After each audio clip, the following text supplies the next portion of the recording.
ఒక hand shake ప్రస్తుతం cricket నే షేక్ చేస్తోంది. ఇటు భారత్ తన బ్యాట్ తో సమాధానం చెప్పిన తర్వాత, తన చేతులతో సమాధానం చెప్పిన తర్వాత, చేతులు ఎందుకు ఇవ్వలేదయ్యా హ్యాండ్ షేక్ కి అని చెప్పి ప్రస్తుతం ప్రశ్నలు రైజ్ చేస్తోంది. ఈ క్రమంలోనే దిమ్మ తిరిగిపోయే సమాధానాలు వస్తున్నాయి. ఏషియా కప్లో పాకిస్తాన్కు ఘోర అవమానం జరిగింది. ఇటు భారత్ పాకిస్తాన్ మ్యాచ్ సందర్భంగా ఇటు పాక్ క్రికెటర్లను పట్టించుకోలేదు టీమిండియా ఆటగాళ్లు. పాక్ ప్లేయర్లకు కనీసం షేక్ హ్యాండ్ కూడా ఇవ్వలేదు టీమిండియా ప్లేయర్స్. మ్యాచ్కి ముందు తర్వాత షేక్ హ్యాండ్స్ అంటూ ఉంటాం కదా, షేక్ హ్యాండ్స్ ఇవ్వలేదు భారత జట్టు. షేక్ హ్యాండ్ కోసం చూసి టీమిండియా ప్లేయర్లు రాకపోవడంతో డ్రెస్సింగ్ రూమ్కు వెళ్ళిపోయారు పాకిస్తాన్ ప్లేయర్లు. మరి ముఖ్యంగా పాక్ కెప్టెన్ సల్మాన్ అలీ ఆఘా. భారత్తో మ్యాచ్ ఓటమితో మండిపడుతున్నారు పాక్ అభిమానులు. మా వాళ్ళు వేస్ట్ కాలంటూ క్రికెటర్లు ఆగ్రహాన్ని వ్యక్తం చేస్తున్నారు. మీకు యుద్ధం చేత కాలేదు, క్రికెట్ చేత కాదు అంటూ అభిమానులు మండిపడుతున్న పరిస్థితి. ఈ నేపథ్యంలో ప్రస్తుతం షేక్ హ్యాండ్ కుదిపేస్తోంది. ఇటు మీరు చూస్తున్నారు కదా, షాహిద్ అఫ్రిది కూడా మాట్లాడుతున్నాడు. క్రికెట్ అయ్యా, క్రికెట్లా చూడండి, షేక్ హ్యాండ్ ఇవ్వకపోతే అది మీరు ఎందుకు క్రికెట్లో ఎందుకు చూడట్లేదు? ఆటయ్యా, ఆటలా చూడండి, అవమానించకండి.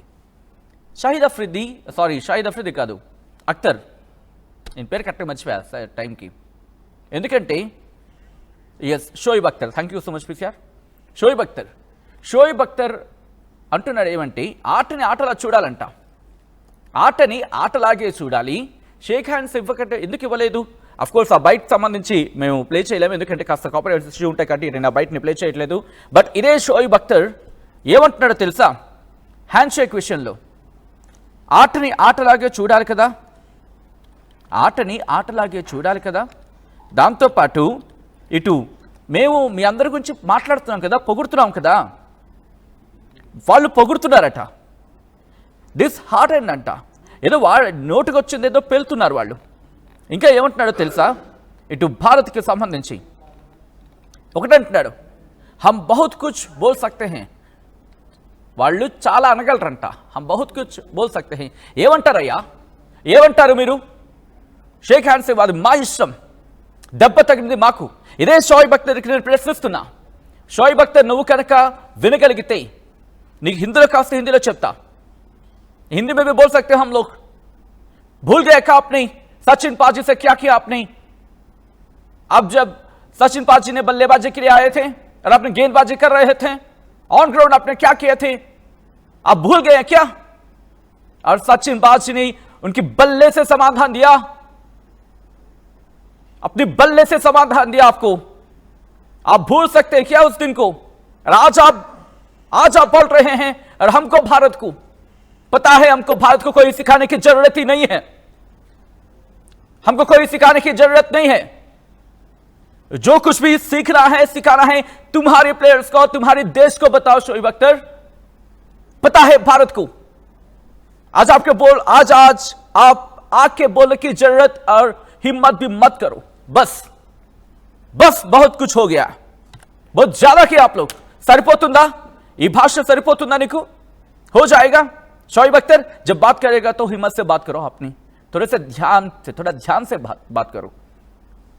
हमको खेलने के लिए हम लोग इंटरेस्ट नहीं है, एक बात थोड़ा सोच कर लो. और आपके प्लेयर्स और आपकी नॉट अ प्लेयर्स, आपकी वाले मंटारू, आपके फैंस बोल रहे हैं कि नेक्स्ट गेम को नमस्कार करके आप मत खेलो, ऐसा कुछ बोल रहे थे. भारत से रिक्वेस्ट कर रहे हैं. అర్థమవుతోందా? భారత్ని వేడుకుంటున్నారు నీ అభిమానుడే, నెక్స్ట్ మ్యాచ్ వద్దు, డ్రాప్ అయిపోయిన, లేకపోతే మా వాళ్ళు కనీసం ముందుకు కూడా వెళ్ళరని చెప్పి. అది మీ పరిస్థితి, అది మీ దౌర్భాగ్యం. నువ్వంటావా క్రికెట్ని క్రికెట్లా చూడాలని చెప్పి? నువ్వు సచిన్ గ్రౌండ్లో ఉన్నప్పుడు, సచిన్ టెండూల్కర్ బ్యాటింగ్ చేస్తున్నప్పుడు, నువ్వు బౌలింగ్ చేస్తున్నప్పుడు, నువ్వు చేసిన చేతలు, నువ్వు చేసిన ఆ దిక్కుమాల పనులు, దిక్కుమాల చేష్టలు ప్రపంచం ఇంకా గుర్తుపెట్టుకుంటుంది. నువ్వు వచ్చి చెప్తావు ఈరోజు మాకు నీతులు. నువ్వు చెప్తే మరి మేము నేర్చుకోవాలి. మరి మీరు నీ షాహిద్ అఫ్రిదికి చెప్పు, నోటుకొచ్చినట్టు పేలాడు కదా, పహల్గామ్ అటాక్ తర్వాత రోడ్ల మీదకు చెప్పాడు కదా, అప్పుడు నోరు రాదు మీకు. ఉగ్రవాద దేశం ఇటు ఇంకో దేశం మీదకి ఉగ్రవాదులని తరలిస్తూ ఉంటే, పంపిస్తూ ఉంటే ఆ రోజు మీరు మాట్లాడరు. ఈరోజు మీకు నీతులు, న్యాయాలు ఏవో ఇవన్నీ గుర్తొస్తూ ఉంటాయి నీకును, నీ దేశానికి. అండ్ వీళ్ళేమంటారు తెలుసా? అక్కడితో ఆగిపోవట్లా. వీళ్ళు మనకి నీతులు చెప్తారు. ఆటే కదా, ఆటలా చూడాలి కదా. ఆట కాబట్టి ఆటలా ఆడాం, గుర్తు పెట్టుకో. అందుకే ఎక్కువ మాట్లాడలేదు మేము నిన్న. ఇదే అంశానికి సంబంధించి సూర్యకుమార్ యాదవ్ కూడా రియాక్ట్ అయ్యాడు. సూర్యకుమార్ యాదవ్ని ఇదే ప్రశ్న నిన్న సంధిస్తూ ఉంటే, గుర్తు పెట్టుకో, ఒక ఆటగాడిలా మాట్లాడలే. మీరు ఆటగాడిలా మాట్లాడతారేమో. దేశం గురించి వచ్చినప్పుడు మేమంతా ఒక్కటే. కోర్స్ మాలో మాకేనైనా ఉండొచ్చు, ఫస్ట్ నుంచి అదే చెప్తున్నాం. కానీ దేశం గురించి వచ్చినప్పుడు మేమంతా ఒకటి. ఇదే అంశానికి సంబంధించి మాట్లాడినప్పుడు రాజకీయాల ఎవడు మాట్లాడయ్యా రాజకీయాలు అక్కడ? ఒక దేశం గురించి మాట్లాడుతున్నప్పుడు ఒక క్రికెటర్ తన సైన్యానికి మద్దతుగా మాట్లాడుతున్నానని చెప్పినప్పుడు రాజకీయాల ఏ కంటితో చూస్తున్నాయా మీ రాజకీయాలు? ఏ గుండె మీకు అనిపిస్తుంది రాజకీయాలని చెప్పి? ఒక్కసారి సూర్యకుమార్ యాదవ్ కోర్స్ ఆటే, కానీ ఒక ఉగ్రవాద దేశాన్ని ఆట కూడా ఆడనివ్వకుండా ఎందుకు పట్టు బిగించలేకపోతున్నారు? ఆటలాగా చూడాలా? తెలియాలి కదా, బాధ నొప్పి తెలియాలి కదా. ప్రపంచ దేశాలకు పట్టదు కదా. మా బాధ అంతా అదే కదా. వాళ్ళ నారేటివ్స్ని, వాళ్ళ పెర్సెప్షన్స్ని అది తీసుకొని రుద్దుకొని నెత్తి మీద నూనె రాసుకొని మసాజ్ చేసుకుని నోటుకు వచ్చిన వాకి ప్రపంచ దేశాలకు ఏమర్థం అవుతుంది? భారత బాధ మీకు అర్థం కాకపోయినా మాకు అవసరం లేదు. కానీ రిమెంబర్, మాకు నీతులు చెప్పాలంటే ఒక్కసారి మీరు చూసుకోండి, మీ గత చరిత్ర చూసుకోండి. మాకు నీతులు చెప్పే స్థాయి మీకెవ్వరికి లేదు. ఒకటి కాదు, మీకెవ్వరికి లేదు. ఒక్కసారి ఇదే అంశానికి సంబంధించి సూర్యకుమార్ యాదవ్ రియాక్ట్ అయ్యారు. ఒకసారి స్కై ఏమంటున్నాడు చూద్దాం, ఆ తర్వాత డీటెయిల్గా మాట్లాడుకుందాం. We had perfect, our government and BCCI, we were aligned together and rest. We came here, we took a call, and I feel we came here just to play the game. I think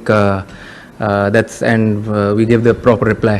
We had perfect, our government and BCCI, we were aligned together and rest. We came here, we took a call, and I feel we came here just to play the game. I think we gave the proper. అది just the short byte. అక్కడ ఏమన్న సందర్భం ఆ అంశానికి సంబంధించి and వీళ్ళు వచ్చి మాట్లాడతారు బయటికి ఈరోజు. అండ్ ఐసీసీ కూడా రియాక్ట్ అయింది. అలాంటి ఏమైనా రూల్స్ ఉన్నాయంటే కనుక ఈ అంశానికి సంబంధించి ఐసీసీ కూడా రియాక్ట్ అయింది. అయితే అఫీషియల్గా ఈ అంశానికి సంబంధించి ఇంకా డీటెయిల్గా పూర్తిగా బయటికి రావాల్సి ఉంది.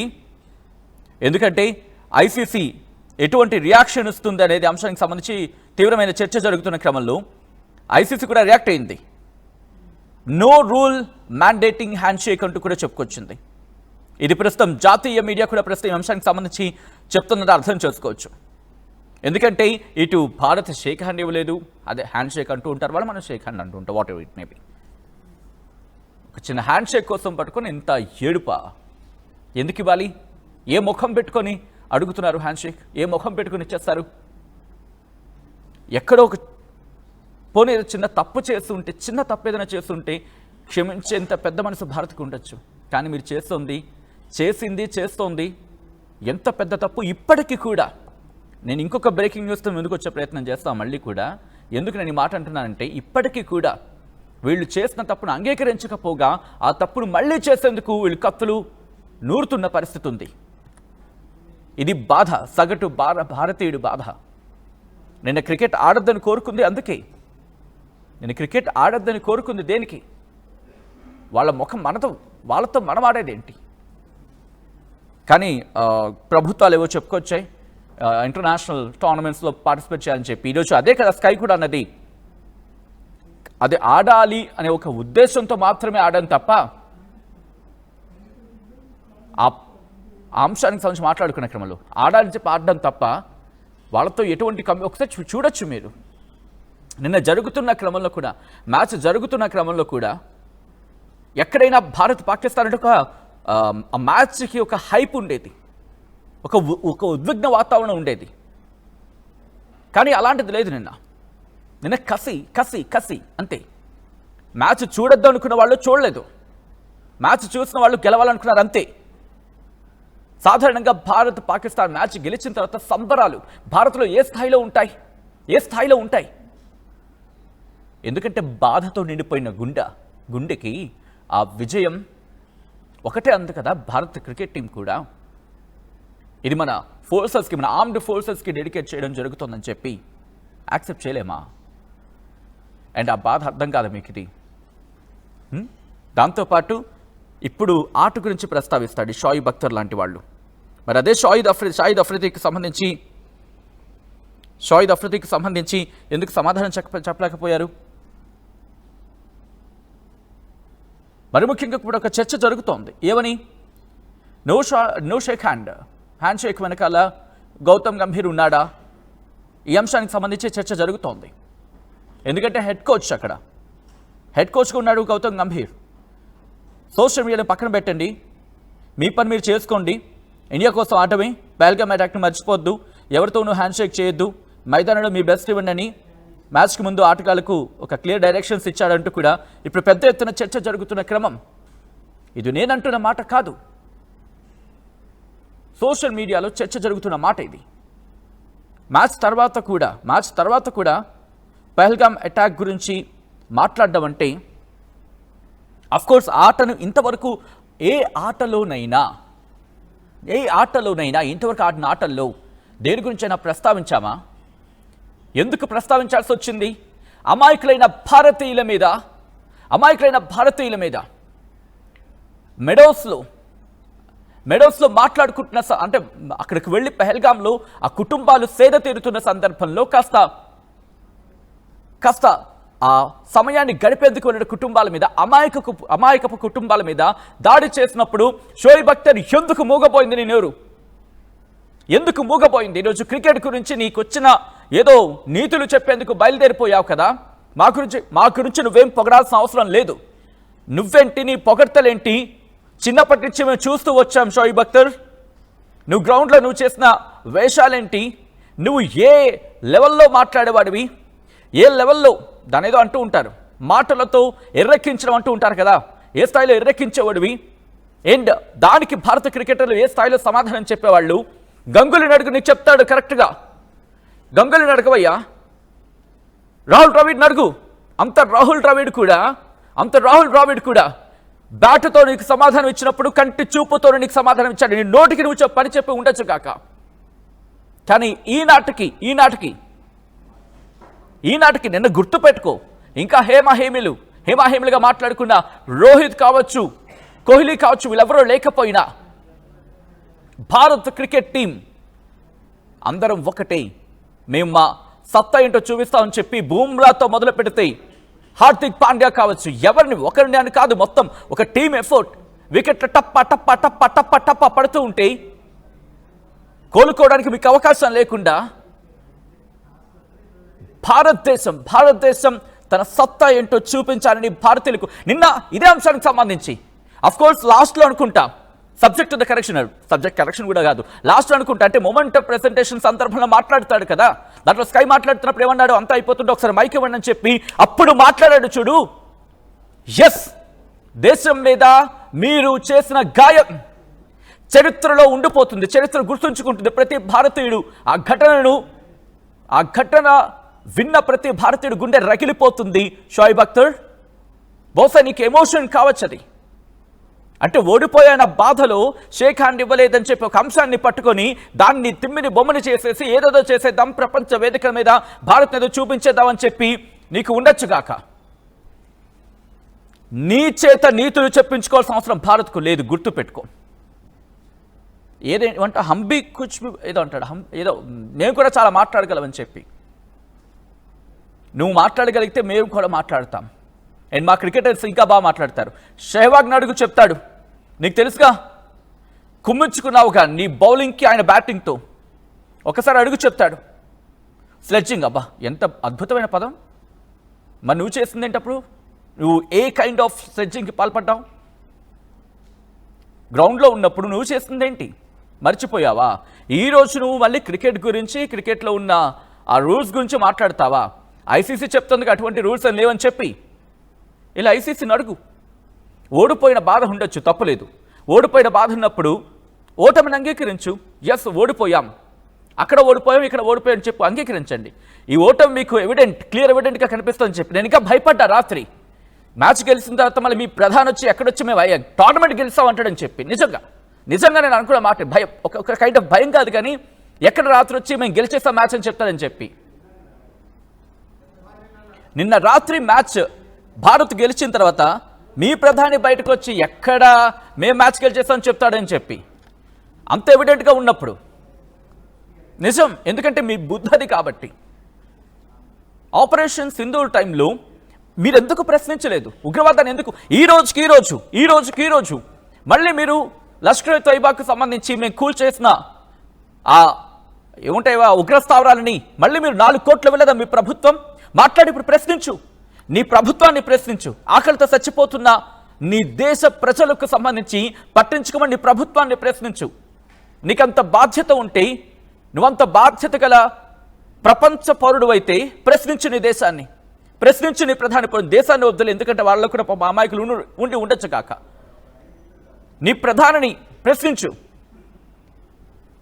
నీ ప్రధానిని ప్రశ్నించావు, నీ ఆర్మీ చీఫ్ని ప్రశ్నించావు, కానీ ప్రశ్నించేది మాత్రం మమ్మల్ని, ప్రశ్నించేది భారత్ని, షేక్ హ్యాండ్ని.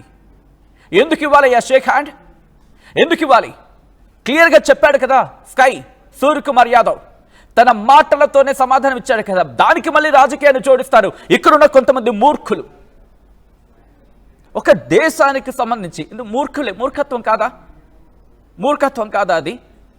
అక్కడ క్లియర్ కట్గా చెప్పాడు కదా, పహల్గామ్ అటాక్కి సంబంధించి ఆ దాడి మమ్మల్ని కూడా బాధించింది, ఈ విజయం సైన్యానికి అంకితం చేస్తామని చెప్పి. ఆ బాధ పడినవాడికి ఇక్కడ తెలుస్తుంది. అఫ్కోర్స్ ఆడాలని ఎవరికి లేదు, నేను ఆ విషయం అందరికీ తెలుసు, మీరు నేను అందరం మాట్లాడుకున్నాం. సో ఈ క్రమంలో ఓటమి దెబ్బ పాకిస్తాన్లో ఇప్పుడు తిరుగుబాటు మొదలైంది. ఏ స్థాయిలో అంటే క్రికెట్ అభిమానులు అంటున్నారు. నిన్న ఒకసారి సోషల్ మీడియాలో చూడండి, పాకిస్తాన్ మీద వద్దురా బాబు మీరు నెక్స్ట్ మ్యాచ్ భారత్తో ఆడకండి, ఇంకో మ్యాచ్ భారత్తో మీకు లేకుండా చూసుకోండి, భారత్ని రిక్వెస్ట్ చేసుకుంటున్నారు. దయచేసి బాయ్కాట్ మ్యాచ్ అంటున్నారు కదా, అది నెక్స్ట్ టైం కొంచెం సక్సెస్ అయ్యేలా చూసుకోండి, నెక్స్ట్ ఆడకుండా ఉంటే బాగుంటుంది, ఎందుకంటే మేము ముందుకు వెళ్తాం, లేకపోతే మేము ఓడిపోతాం అని. ఇది క్లియర్ ఎవిడెంట్ కదా. మీ వాళ్ళే మీ క్రికెట్ అభిమానులే అంటున్నారు. షోయిబ్ అఖ్తర్, షాహిద్ అఫ్రిదీని ప్రశ్నించావు నువ్వు, నీ దేశానికి సంబంధించిన పొలిటీషియన్స్ని ప్రశ్నించావు. అండ్ నీకు ఒక వేదిక మీద కూర్చొని హక్కు ఇచ్చినప్పుడు, అవకాశం ఇచ్చినప్పుడు మాట్లాడు. ఓకే, వాళ్ళకి జరిగిన బాధ బట్టి వాళ్ళు షేక్ హ్యాండ్ ఇవ్వకపోయి ఉండొచ్చు, తప్పులేదని చెప్పి కొట్టి పారేసి ఉండుంటే గుర్తుపెట్టుకో, భారత్ చాలా పెద్దగా ఉండే సమ్వేర్ ఎక్కడో చోట యాక్సెప్ట్ చేసి ఉండేవాళ్ళేమో. కానీ నువ్వేమంటావు? చాలా మాట్లాడగలవా? अख्तर भारत तो पेटको भारत से भारत के बारे में सोचने के लिए तुम लोग हक नहीं है. तुम लोगों को భారత్ గురించి ఆలోచించే హక్కు కూడా మీకు లేదు. ఆ హక్కు కూడా మీరు కోల్పోతున్నారు. పొరుగున దేశం వదిలేసి మీకు ఎవరోతోనో అంటకాగుతారు. అండ్ ఇప్పటికిప్పుడు కూడా చాలా బాధ వేస్తుంది ఆ మాట చెప్పినప్పుడు. ఉగ్రస్థావరాలకి మీరు 4 కోట్లు ఇస్తూ ఉంటే అడుక్కు తింటున్న దేశానికి ప్రజలకి మీకు పెట్టడానికి డబ్బులు లేవారా? ప్రజలకు పెట్టడానికి మీకు డబ్బులు లేవారా? ప్రజలు పెట్టడానికి డబ్బులు లేవు కానీ ఉగ్రస్థావరాలకి డబ్బులు ఇస్తారా? ఎంత దుర్మార్గం రా మీరు, ఎంత దుర్మార్గులు రా మీరు, మనుషులేరా మీరు? అండ్ ఆ స్లెడ్జింగ్ గురించి మాట్లాడుకుంటే గతంలో మీరు చేయలేదా? గతంలో మీరేం చేయలేదా? అంత శుద్ధపూసలా చెప్పండి మీరు. మీరు మాట్లాడుతున్నారు కదా. ఈ క్రమంలోనే ప్రస్తుతం ఈ నేపథ్యంలోనే ప్రస్తుతం ఇటు పాకిస్తాన్ మాజీ క్రికెటర్లు ఏదో సానుభూతి వ్యక్తం చేస్తున్నట్టుగా ఈ షేక్ ఖాన్ మీద వాళ్ళ నోటుకొచ్చినట్లు అవాకులు చవాకులు మాట్లాడుతున్నారు. మరి ముఖ్యంగా షేక్ హ్యాండ్ ఇవ్వకపోతే ఏదో పెద్ద తప్పైపోయినట్టు, భారత్ మొత్తం క్రీడా స్ఫూర్తిని వ్యతిరేకించినట్టు, అది క్రీడా స్ఫూర్తికి కరెక్ట్ కాదంటూ నోటుకొచ్చినట్టు వాగడం వాళ్ళ విచక్షణకు అర్థం పడుతోంది, వాళ్ళ విజ్ఞతకు అర్థం పడుతోంది, వాళ్ళకు క్రికెట్ పట్ల ఉన్న వాళ్ళ ఆ చిత్తశుద్ధికి అర్థం పడుతోంది, ఆట పట్ల వాళ్ళకున్న ఆ నిబద్ధతకు అర్థం పడుతుంది. అంతే కదా. నిన్న ఆటని ఆటలాగే చూడాలంటే మీరు దేశంలాగే ఉండండి. అంటే నార్మల్ అన్ని పక్కన మిగతా దేశాలు ఉన్నాయి కదా, కానీ మీరు పాకిస్తాన్ అనగానే ఉగ్రదేశంగానే పేరు పడిపోయింది. సో ఈ నేపథ్యంలో ఒక్కసారి ఆ విజువల్స్ మీరు చూస్తున్నారు నిన్న మ్యాచ్కి సంబంధించి. ఈ క్రమంలోనే ఇదే అంశానికి సంబంధించి సూర్యకుమార్ యాదవ్ రియాక్ట్ అయ్యాడు. ఒక్కసారి సూర్యకుమార్ యాదవ్ ఏమంటున్నాడు చూద్దాం. Government and BCCI, we were aligned together, and rest we came here, we took a call, and I feel we came here just to play the game. I think we gave the proper reply. We had perfect our government and BCCI, we were aligned together, and rest we came here, we took a call, and I feel we came here just to play the game. I think we gave the proper reply. We had perfect our government and BCCI, we were aligned.